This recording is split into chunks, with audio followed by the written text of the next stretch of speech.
Ronald Araujo, ɗan wasan ƙungiyar ƙwallon ƙafa ta Barcelona, zai jinyar makonni 2 zuwa 3.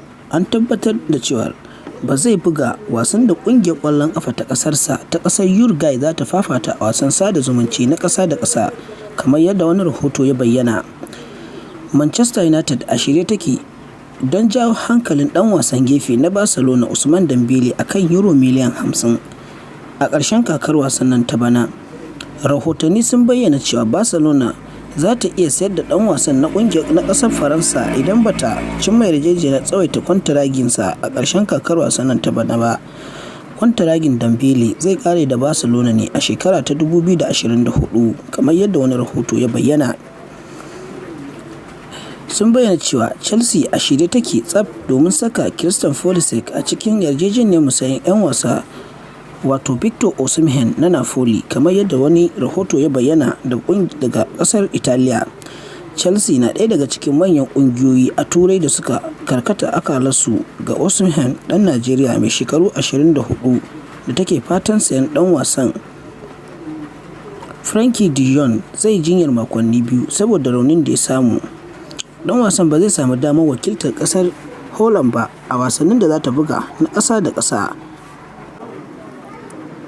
A nan kuma, Borussia Dortmund ta saka mafi ƙarancin farashi na €125 miliyan ga Real Madrid idan tana so ta sayi ɗan wasanta Jude Bellingham, ɗan ƙasar Ingila mai shekaru 19, kamar yadda ta bayyana.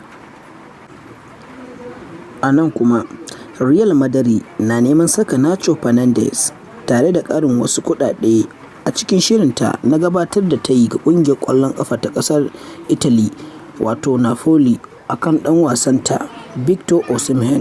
Ɗan wasan gaba na Najeriya ya zama ɗan wasa wanda ake zawarcinsa a wannan kaka, kamar Victor Osimhen. Ƙungiyar ƙwallon ƙafa ta Real Madrid za ta biya €80 miliyan haɗi da ɗan wasan ƙungiyar ƙwallon ƙafa ta Nacho Fernandes domin samun damar ɗaukar ɗan wasan na ƙasar Najeriya. Da kuma ƙungiyar ƙwallon ƙafa ta Napoli United na shirin sayar da kaftin ɗinta na ƙasar Ingila Harry Maguire mai shekaru 30 da mai tsaron bayanta na ƙasar Sweden, wato Victor Lindelof mai shekaru 28 a ƙarshen wannan kakar wasan da muke ciki. Manchester United tana ganin 'yan wasan ba za su ƙara ba ta wata gudunmawa ba wadda za ta farfato da ƙungiyar, saboda haka ta rabu da su, kamar yadda wani rahoto ya bayyana.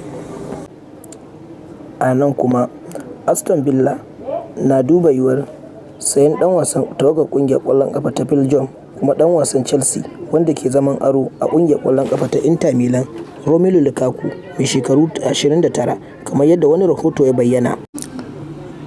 Jurgen Klopp na son Liverpool ta baiwa James Milner mai shekaru 35 sabon kwantaragi domin ci gaba da fafata a tawagar ƙungiyar ƙwallon ƙafa ta Liverpool. Chelsea na son yin zawarcin golan tawagar ƙasar Kamaru mai suna Andre Onana.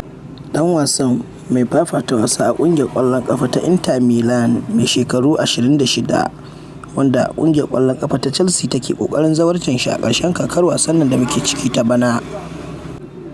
A nan kuma, Chelsea da Newcastle United na bibiyar tsohon ɗan wasan ƙungiyar ƙwallon ƙafa ta Manchester City Brahim Diaz mai shekaru 23, ɗan ƙasar Spaniya da ke taka leda a matsayin aro a AC Milan daga ƙungiyar ƙwallon ƙafa ta Real Madrid a ƙarshen kakar wasan nan. Ƙungiyoyin sun nuna kwaɗayinsu na zawarcin ɗan wasan ƙungiyar ƙwallon ƙafa ta Real Madrid ɗan ƙasar Spain, wato Brahim Diaz. A nan kuma, Arsenal na fatan ɗaukar ɗan wasan ƙasar Faransa mai wasa a ƙungiyar ƙwallon ƙafa ta Galatasaray, Sacha Boey mai shekaru 22, kamar yadda wani rahoto ya bayyana. A nan kuma, Marcus Rose mai shekaru 33 na son ci gaba da taka leda har lokacin ritayarsa a ƙungiyar ƙwallon ƙafa ta Borussia Dortmund. Ɗan wasan an alaƙanta shi da ƙungiyoyin Premier League, Manchester United da sauran ƙungiyoyi wanda ake ganin suna zawarcin ɗan wasan. Sai dai a ɓangaren ɗan wasan ba shi da niyyar barin ƙungiyar ƙwallon ƙafa ta Borussia Dortmund, inda yake son ci gaba da zama a ƙungiyar har ƙarshen buga ƙwallonsa, kamar yadda ya bayyana. A nan kuma, Tottenham za ta koma zawarcin ɗan wasan ƙungiyar ƙwallon ƙafa ta Napoli Kim Min-jae mai shekaru 26 a ƙarshen kakar wasan nan ta bana.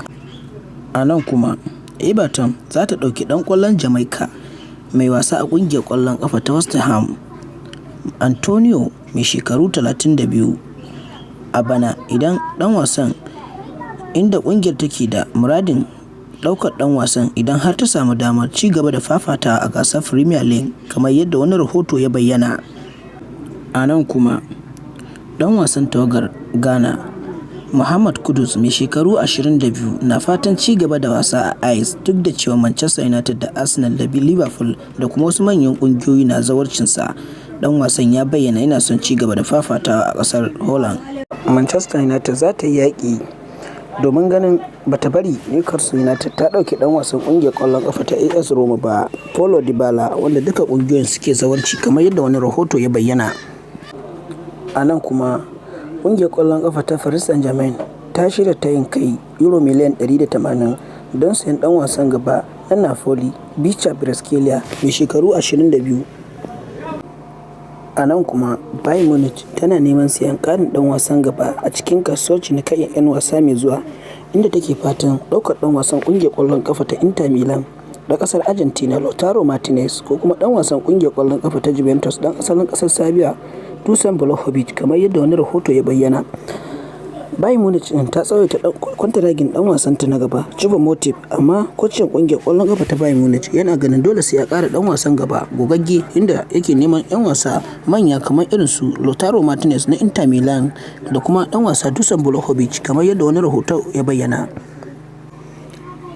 A nan kuma, ƙungiyar ƙwallon ƙafa ta Manchester United ta ce a shirye take taɓa ƙungiyar ƙwallon ƙafa ta Inter Milan ɗan wasanta Victor Lindelof ɗan ƙasar Sweden, duka a cikin yarjejeniyar sayan ɗan wasan ƙungiyar ƙwallon ƙafa na Inter Milan Denzel Dumfries kamar yadda wani rahoto ya bayyana. An ce Erik ten Hag babban masoyi ne ga ɗan wasan ƙungiyar ƙwallon ƙafa na ƙasar Holland ɗin.